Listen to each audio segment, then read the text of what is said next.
step 4, we're going to go ahead and look at our linear misclosure and our relative precision. These are not instrumental in continuing on to correct the data, but it gives us a general understanding of how far the data is off at this point. So our LM, we said the equation for that is going to be the sum of the departures squared plus the sum of the latitudes squared. If you look at that, you're going to find that this essentially means is how far off, when I come all the way back around, again, our traverse, if we looked at it here, it would start at a known point, go to given azimuth from A to B to C, and then back here. This point is not going to come exactly to that back to point A there because there's some error in there.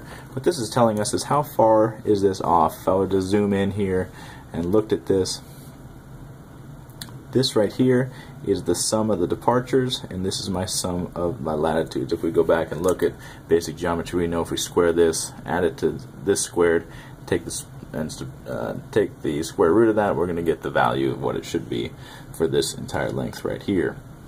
So going back to here, we're going to take those values, negative 0.094. You can see that I pulled that right from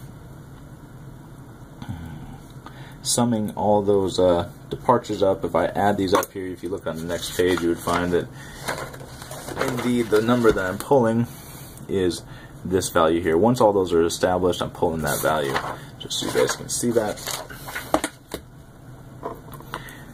That's going to be where this value comes, which is that negative 0.094, and then the other value of 0.111. So I'm going to square this one, add to it the 0.111, square that one, and that final value is going to be 0.145. That's my linear misclosure.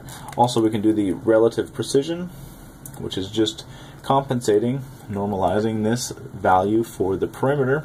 So that's the linear misclosure divided by my perimeter.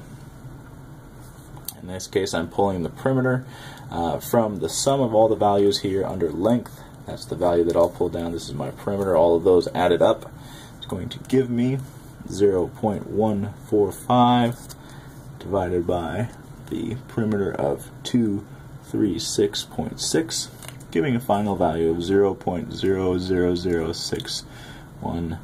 So that's our relative precision, which is basically saying how much error per perimeter do I have. That is step 4.